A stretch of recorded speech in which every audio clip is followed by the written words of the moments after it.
What's up, everybody? You like that start? I love it. Just have like a 5-minute me looking right into the camera, trying to remember the name of a game. You were in charge of the intros. Am I in charge of the intros? You were in charge of the other two. What were they like? What up? Welcome to episode 3 of Pemetawe Plays. Are we numbering them now? Welcome to this episode of Pemetawe Plays.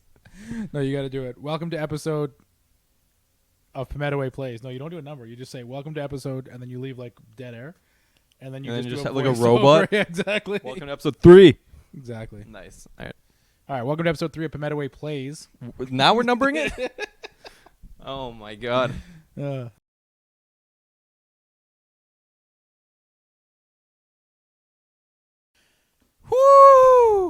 What's up, everybody? Welcome to episode 3 of Pemetawe Plays. I'm David, I'm Ethan. and we're going to talk today about a little game called Ascension Tactics by Ultra Pro Games. I think this game might have kind of gone a little bit under the radar. Is it Ultra Pro? Who published this game? Not going to find out in there. I'll tell you that right now. I'll see if I can figure it out. In the scenario book. That's why I tapped out super quick. Stoneblade Entertainment. Yeah, Ultra Pro. Oh my good lord. Ultra Pro International. So Ascension Tactics is a quote-unquote miniatures-based deck building game. And I say quote-unquote because we don't have the fancy Kickstarter edition. Yeah, We have the lame-ass retail edition. just lame-ass pieces of cardboard. Yep. Not one miniature to be seen. Came with a bunch of little cardboard standees of all of the champions. The Yampians. Exactly. So Ascension Tactics is for 2 to 4 players. 1 to 4? Might be a solo. I think it's 1 to 4 players. I think it's 2 to 4. No shot. There's a 1-player mode. Oh, better believe there's a 1-player mode. Not on your life You're is there out of 1-player your mode. mind if you think you can't play this solo. Yep. Shrine control. 1, 2, or 4 players. That Hell is yeah. wild. 1 to 4 players. 1 to 4 players. In which every player is competing in a variety of scenarios found in this handy little scenario book. So the game comes with how many scenarios? 24? I thought it was 40. Nah, no shot. Not in your life. Why are these scenarios numbered? I gotta count them like a fucking loser. All right. Count them out loud. 1, 2, 3, Take 4, from top. 5, 6, 7, 8, 9, 10, 11, 12. 12 scenarios for 1 to 4 players, and then there's Where a the fuck whole... did I get 40 from? Just making up numbers. There is a campaign, though. There's like a 5-act campaign. Well, maybe, I don't know. It's got campaign introduction, Act 1, Act 2, Act 3, Act 2, Act 3, Act 2, Act 3, Act 2, Act 3, Act 4, Act 4, Act 5. So I don't know if that's like maybe some branching decision points. I guess that makes sense. We play this game a lot, like for our stream/channel. Yeah, we know very little about it. It's because we just like open, like one thing that's really nice with this game is you can just like open up the rule book and just pick one of them and just like play. Dive Like, right you in. don't really have to plan ahead, which is clearly, as you can see, not our thing. Not our strong suit. Yeah, we don't plan ahead. Never once in our lives have we ever planned ahead. We won't start now. So it's a blend of basically miniatures tactics on a hex-based map, blended with the traditional Ascension deck building game. Supplanted by a group of scenarios that basically just kind of set the scoring mechanics as well as help you set up the map in a specific way. Yeah, I thought it was a pretty neat game. I actually enjoyed it. We played it about 4 or 5 times now. Or I have, anyways. Yeah, we played it quite a few times. We never played 1-on-1. We only played 2v2 free-for-all and then like 3-person free-for-all. So we never just actually played 1-on-1. And I think overall I liked it more when there was 2v2. I wasn't a huge fan of the like... I was fine with the free-for-all when there was all 4 of us, but as soon as it was 3 of us, it really just felt like you just picked a person and made them lose. Yeah. Rather than like make yourself win. Yeah, I mean that's the tricky thing I think with a lot of like competitive, like directly competitive 3-player games is that it's you can't like it gets into that like kind of everybody's got to keep each other in check. And then as soon as you're like focused on one person, then the other person just gets a runaway. Which is exactly what happened to you. Yep. I will talk about that when we get there because I'm so excited to talk about that. When are we getting there? You act like we have an agenda or a plan. I have an agenda. All right, what's your agenda? All right, we introduce the game. 'Kay. Which we've done. Done. We talk about what we like about Check. the game. That's what we're doing right now. Yeah, and then when you ran away with it, that's something I didn't like about the game. So we'll get there when we get there. So I love deck building games. I'm a huge fan of deck building games in general. I like deck building games that are introduced with other mechanics. I'm not a huge fan of like tactical skirmish games or miniature based games. But I didn't mind this one. I think partly because it was team based, partly because it was deck building. Maybe we should talk a little bit about the mechanics. So the game exists basically on two planes. One is the deck building, which it's been a while since I played the regular Ascension, but I think the deck building is basically just a 1-for-1 recreation or very similar recreation of the deck building from Ascension. So you start with a deck of 10 cards, all of which are identical at the start of the game. I want to say you have 8 cards that generate like 1 point of like purchasing resource, whatever that's called, and then 2 cards that are your command points. And so that's where the game starts to veer off from your regular deck building. So your purchasing points are just used to buy more cards from like a shared pool of cards that everyone can buy from. And there's 3 types of cards in that pool. There's champions, heroes, and constructs. So champions, basically you start the game by drafting 3 champions for your play. Champions, I'm all over the place here. Yeah. I really just kind of spiraled out. Let's start over. All right. So at the start of the game, the first thing you do is draft 3 champions per player, 3 per player, and each champion has 3 primary statistics. One is their attack value, their command value, and their defense value, which also represents their health. And so you have 3 champions at the start of the game, and those are your 3 champions throughout the entirety of the game. At the start of the game, champions are not placed on the map, but they can be placed once you play the appropriate resource, which is your command points. And if you have enough command points from playing cards in your hand to be able to activate your champion, you can both summon your champion onto the map from your portal and then move them up to their speed, which is a default of 3, although some champions have a higher speed. And then also have those champions attack, provided they're within range of another champion. The default range is melee, and they can attack up to 3 spaces away if they have a range attack. So that's kind of the skirmish side of the game. And on the deck building side of the game, again, you have 2 resources, attack, or your command points, and then your purchasing power. So your command points are what you use to command your champions. Your purchasing points allow you to buy those 3 types of cards, which are heroes, constructs, and other champions. So there's probably about 7 or 8 champions kind of filtered throughout the 300 or so cards on the deck, which can be interesting because it can give you an extra champion on the field, which will have its own strengths and weaknesses. But the bulk of your cards are going to be either constructs, which you equip to your champions, so they're gear that your champions can wield in battle, or heroes, which is a really poorly named title for the card. Yeah. Because the heroes are basically just the bulk of your regular deck building cards. They give you command points, they give you resources, they give you special abilities, but they're all just one and done. So I feel like it was really bad vernacular to call champions and heroes in the same game. Especially when very distinctly different. Yeah, like they're almost exact opposites. Like champions are like what you're playing on the field, and then your heroes are like literally just every other card. Yeah, I would have called them like support cards or something. Like anything other than what makes it seem like you're putting it on the board. Anything other than a synonym for champions.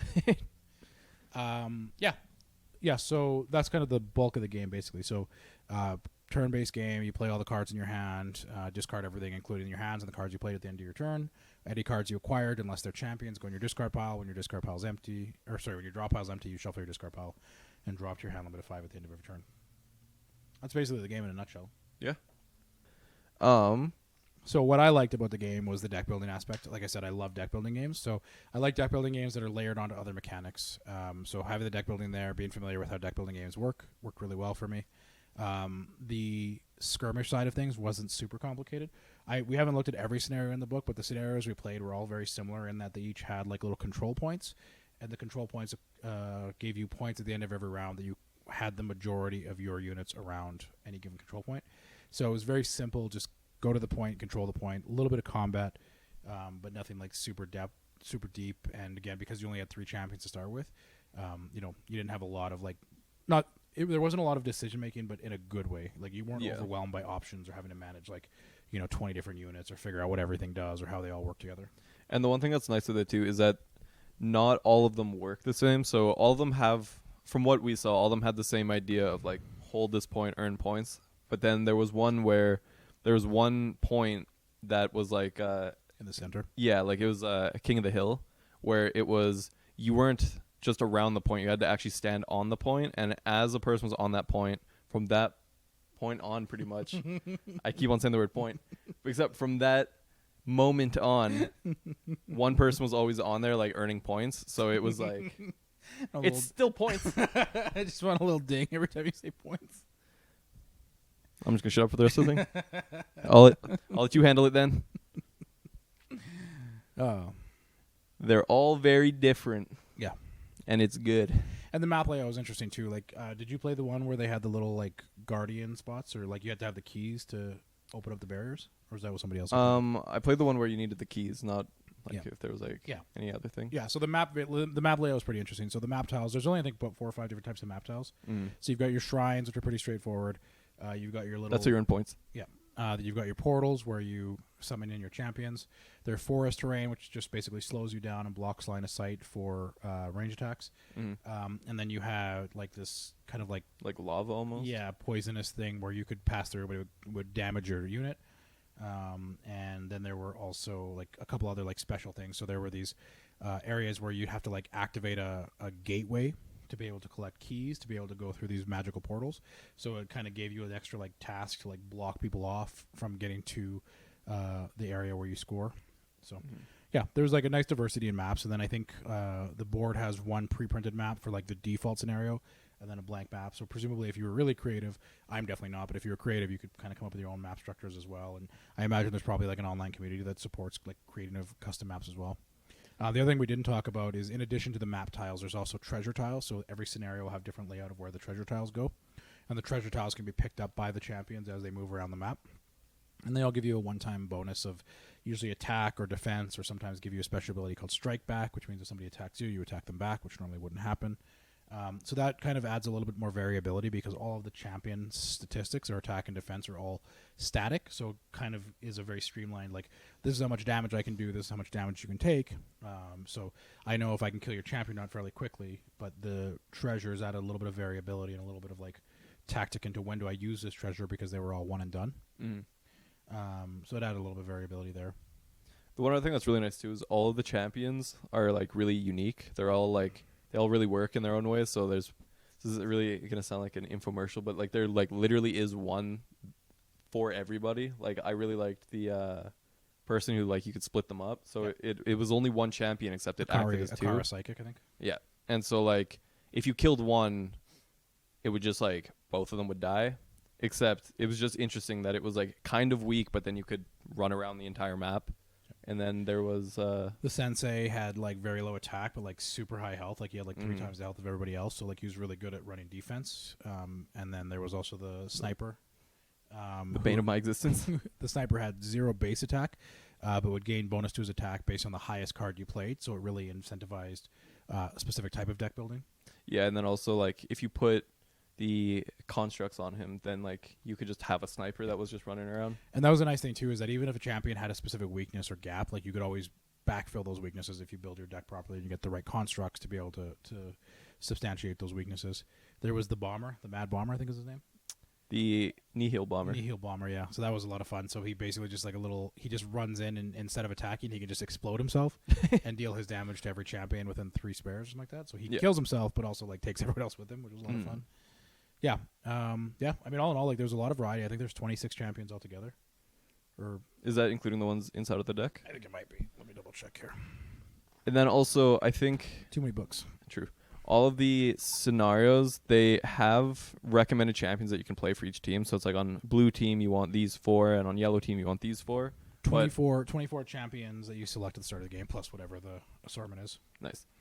And then how we ended up playing, I think after our first game, was we just drafted them. Like we just picked ones that we thought sounded cool, because I don't think there's an inherent issue with like just picking the champions you want to pick.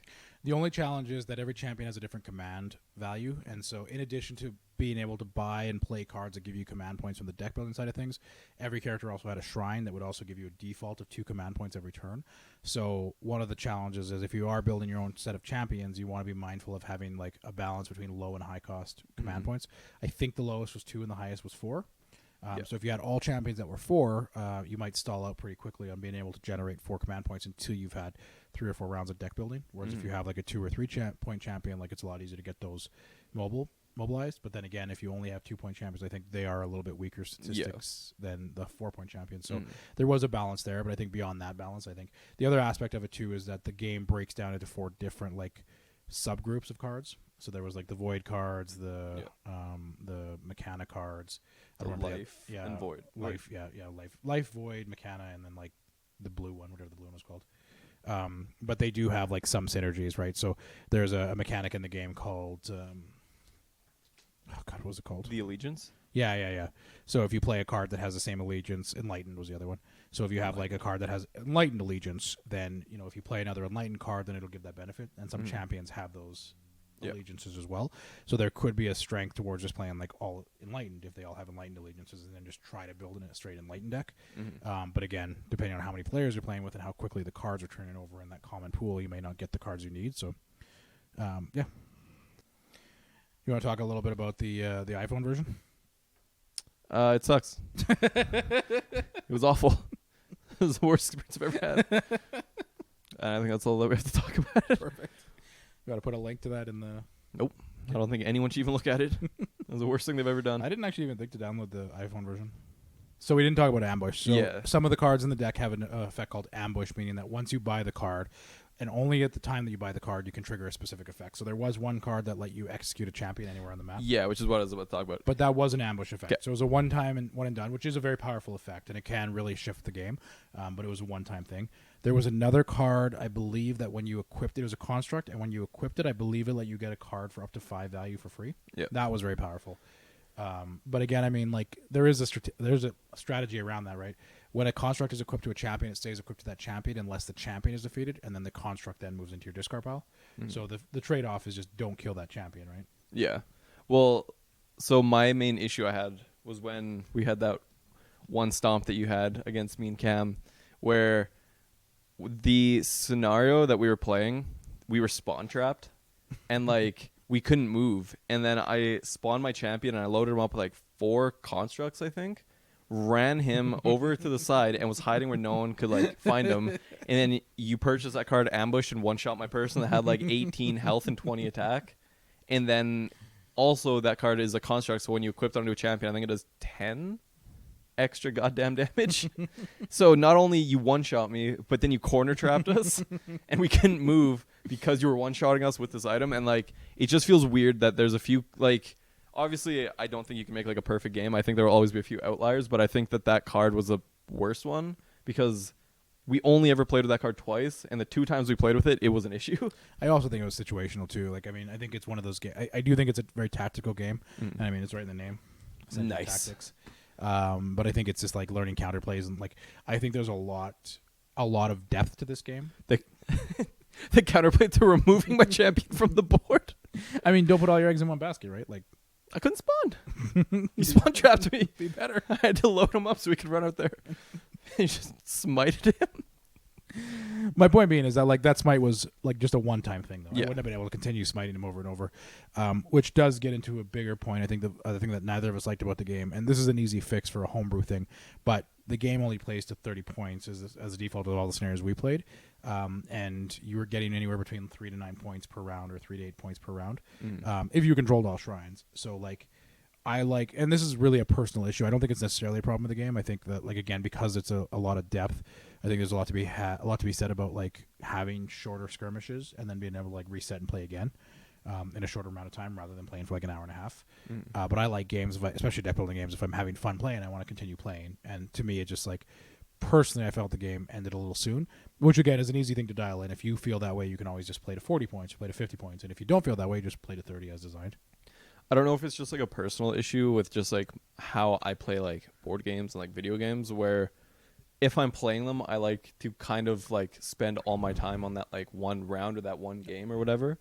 And I felt like that was a reoccurring issue I've had with almost every game we've played, is that I feel like they just end very abruptly. Like there's just like you're playing and you're trying to scale and you're like, oh, you're planning out your next play and it's over. And then it's just over and you just have to restart. I find that, yeah, like it would just be an easy fix to just make the score higher. I don't know how it would work if like you raised it too much. Like I don't know if it would kind of hit that weird point of just like you're just one-shotting each other on repeat or what, but I think the score like limit was a little bit low. Yeah. We should also talk about, we didn't play it, but there is also, again, the campaign mode and a campaign co-op mode as well. So you can play this as a co-op game in addition to the skirmish mode, which I think would be an interesting play. There's a whole set of cards that represent, like, I think both the AI decisions and the like AI champions as well. So I think it would be a neat option. Jen played the competitive version with me once and didn't hate it. But I could definitely see revisiting it and playing it as a co-op game as well, just to see what that looks like. You fucking idiot. You fucking dumbass. Remember when he said that we weren't going to put any swears in these videos? And we're on, I never once would say that in my life. and we're on episode 3. No, I have to put in the 3 after. So we're on episode 3. Nice. What episode are we on? 3. How many is that? 3. Nice. That's huge. More than 2. 3. All right. There's 38 miniatures altogether. Yep. But 12 of those are going to be cultists, so they'll be Mm. identical, like 12 identical, and then Gotcha. 27s that are like all different. Gotcha. So I guess there's only 27 champions in the game then? No. Question mark? Question mark? Exclamation point. I think it's all 27 in the game, question mark. I had no idea that this was like that old of like a company, a series. Ascension's been around for a long time. Yeah, like when it comes to deck building games, like Ascension and Dominion were the 2 big ones. The goats. The greatest of all time. I don't think it was greatest. Like first, the Fote. Is that a thing? The Fote. First of all time. Nice. This game is one of the games of all time. Oh, we missed it. We missed it. Where'd it go? There was a Ascension Tactics Inferno, a brand new Ascension Tactics compatible expansion. Ooh. Probably adds Inferno to the mix. Oh, maybe we didn't miss it. Hold on. Oh. Hold on.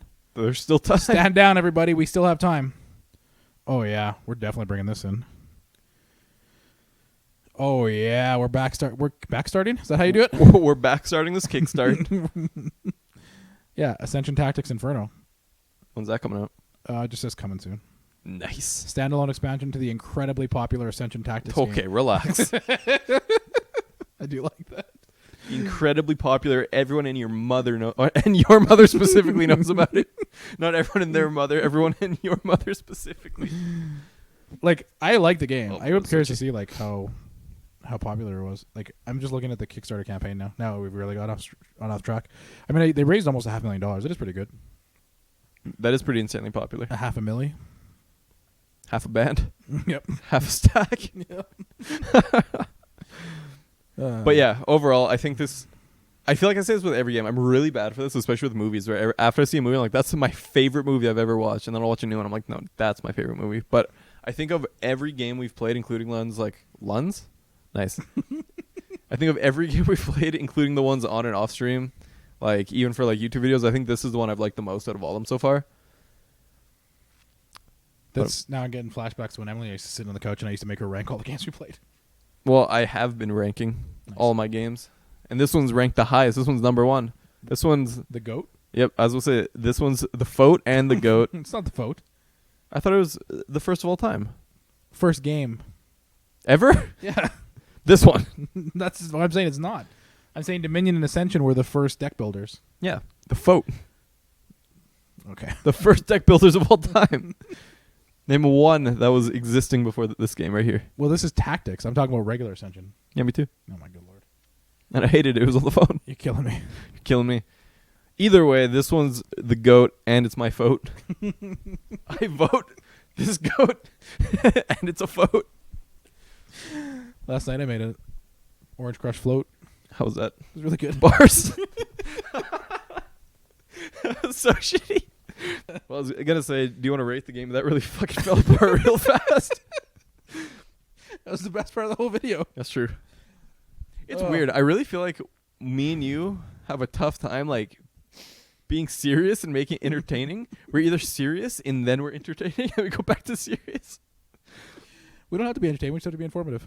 All right, I'm informing you that this game is the best. The GOAT. The GOAT. Do you want to go through that again? Don't tempt me. I will. That's the GOAT and the Fote. He had an orange float. In a boat. In a boat. That's fun. Are you going to rate this I don't game? rate games. You out of your mind? I'm just going to ask you that every single time. And then one of these days, you'll be like, you know what? I will rate this game. Not today. You're going to throw up the little finger. I will rate this game. I'll do it. By God, I swear. This game, I swear on me, Nan. I cast it. Oh, God. All right, get out of here. Wait, I have to... All right. We have to what? I have to rate the game. Hold on. I thought you did. You said it was the GOAT. Sit down. That's not a number. Yeah, it's number 1. That's low. It's out of 10. The cord trapped around my feet. I'm fucking trapped here. But no more joking. No more joking. This is serious time. I would rate this game. Serious men talking about serious games. Shut up. I would rate this game like an 8.6 out of 10. What makes it lose 1.4? I think that some of the cards need rebalancing, which isn't something you can do in a physical copy of a game unless they reprint the cards. And I think that there are some flaws in some of the scenarios we played. Like, overall, it's good, and you can make your own, which is why I don't think it's that much of an issue. Because if you have an issue with, like, a map, you can just make your own, or you can just play one of the other ones. It's not, like, set in stone that you have to play it a certain way. But I think the fact that you can get tricked into playing, like what happened to me, you, Cam, and Jeef, where, like, it was pretty obvious that we were losing from, like, 10 minutes in, and we still spent another 20 minutes being spawn trapped. That was like, I had the most fun with any game I've had with this game, but that one time we played was the least amount of fun I've ever had in a game. So you're dinging it for that? Yeah, it's just like the fact that can happen to somebody. The fact that you can have that little amount of fun. All right, what's next? What do you mean, what's next? On the agenda. Oh. You had an agenda. Oh, yeah, my agenda. Well, we should probably figure out what game we're going to do next. Power plants. Power plants. So that'll be next week. See you next week, YouTube people. For Power Plants made by Kids Table Board Games. Do you think the people that made that one game we played that we asked them to like send us hoodies will actually send us hoodies, even though I made the video like No, God, no. 8 months ago, and then I shit all over their game for the next video? Nope. Why not?